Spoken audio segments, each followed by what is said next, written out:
Pemirsa, malam ini kita ketemu kembali di Indonesia Lawyers Club dengan tema renungan akhir tahun, dampak tekanan ekonomi, ibu bunuh anak, suami bakar istri. Baru saja kita mendengarkan lagu berjudul 1 Januari didenangkan oleh Maruli Tabu Bolon. Aplaus untuk Maruli. Lagu ini dipopulerkan dulu oleh Glenn Fredly. Pemirsa, akibat pandemi yang melanda kita dari awal tahun sampai akhir tahun ini,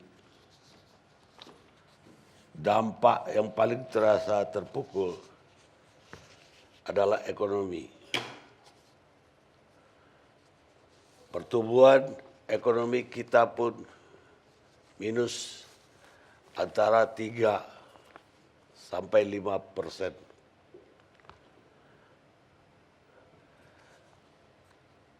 Akibatnya jelas, roda ekonomi berhenti, pengangguran pun meledak. Karena orang yang kerja banyak kena PHK. Dan kemudian uang pun stuck, tidak mengalir. Dan semua orang mengeluh kesulitan dalam kehidupan sehari-hari.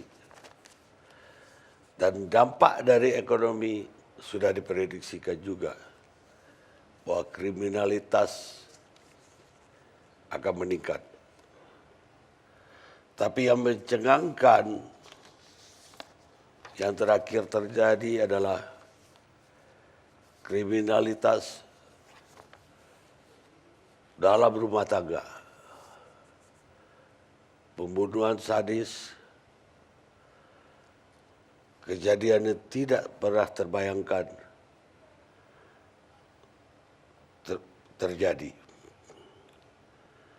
10 Desember misalnya, 10 Desember yang lalu, seorang anak 40 tahun tega membunuh ibunya 65 tahun di desa Pinyangat Ola, Kabupaten Muaro, Jambi. Hanya gara-gara tersangka minta uang kepada ibunya, namun tidak diberi. Sehingga pelaku ini mengambil pisau dapur dan menusuk ibunya dan juga melukai ayah kandungnya sendiri. 9 Desember ini lebih mengerikan lagi. Seorang ibu di Nias Utara membunuh 3 anaknya, masing-masing berusia 5, 4, dan 2 tahun. Pelaku diduga stres karena impitan ekonomi.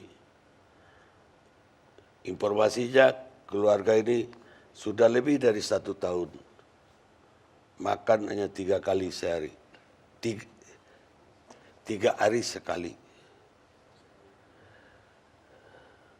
Penghasilan keluarga hanya bersumber dari menjual getah karet yang nilainya cuma 200.000 per minggu.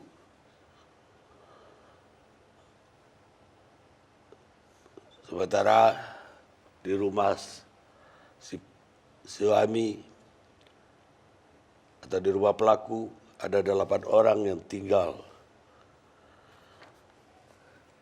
Pelaku sendiri si ibu kandung, akhirnya hari Minggu kemarin, hari Minggu tanggal 13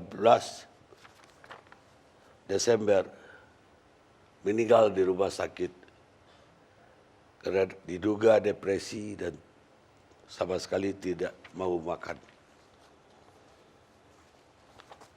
8 Desember, seorang suami di Dumai Riau nekat membakar istrinya sedang tidur hingga tewas.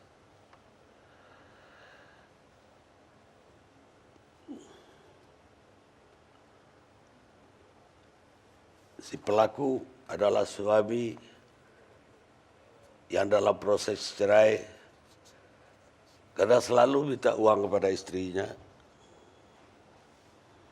dan suka melakukan DRT karena tidak dikasih uang.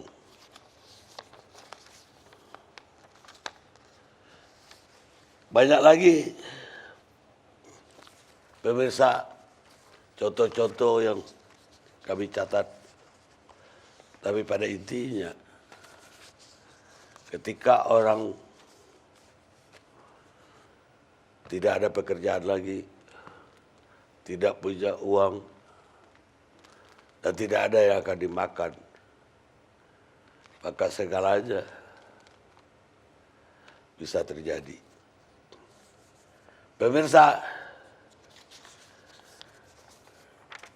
sekalian, saya umumkan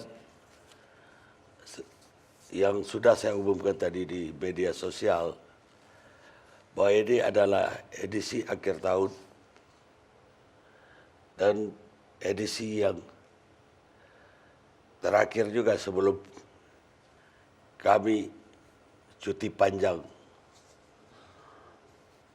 mulai awal tahun depan. Tentu saja kami mohon maaf kepada pemirsa yang selalu menunggu-nunggu ALC setiap Selasa. Doakan semua ALC bisa kembali lagi.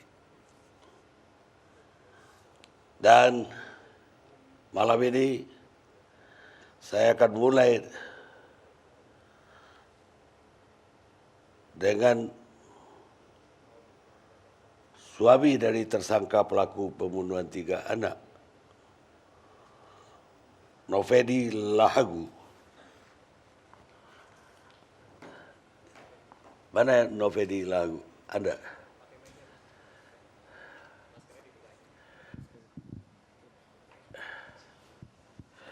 Bagaimana ceritanya sampai Anda kehilangan 3 orang anak?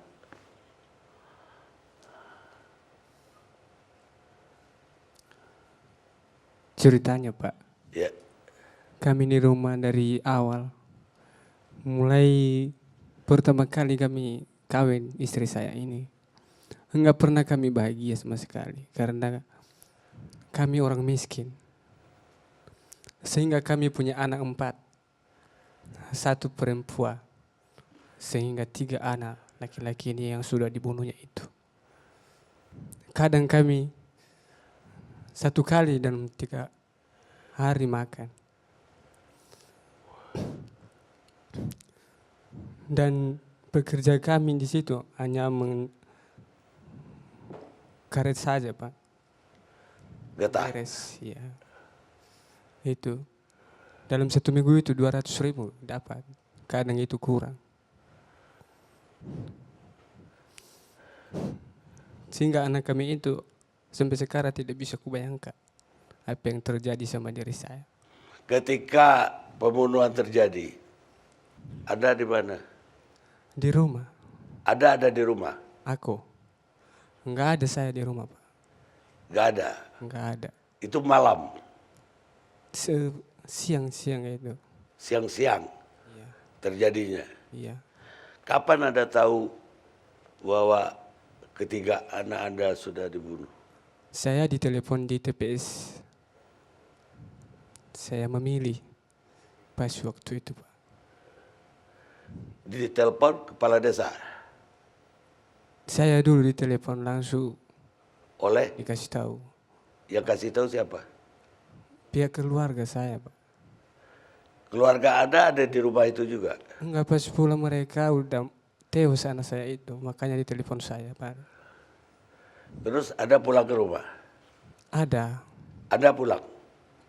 ada pula. Terus apa yang Anda lihat waktu sampai di rumah? Aku udah sampai di rumah udah meninggal semua anak saya. Dan istri Anda ngapain? Udah duduk dia, Pak. Duduk, Iya. diam saja. Dia udah diikat dia, udah ditahan dia orang rumah. Yang ikat dia siapa? Abang sayang sendiri. Oh, abangmu sendiri. Iya, Terus baru dibawa ke kantor polisi. iya. Terus ada Anda satu lagi yang perempuan bisa selamat. Bisa selamat. Udah ikut dia sama saya itu waktu memilih. Oh, dia ikut Iya. Udah dibawa. Anda ke tempat Anda kerja. Gimana, Pak? Dia ikut, anak itu ikut Anda ke tempat Anda kerja. Iya, ikut dia itu. Dia udah gede, Udah paling gede, 7 tahun dia tuh. 7 tahun. Iya. Ya yang lain kan adik-adiknya, yang 3. Iya. Yang laki-laki adik-adiknya. Adanya itu semua laki-laki yang udah dibunuh ibunya itu. Baik, ada Anda mau sampaikan di dalam acara ini?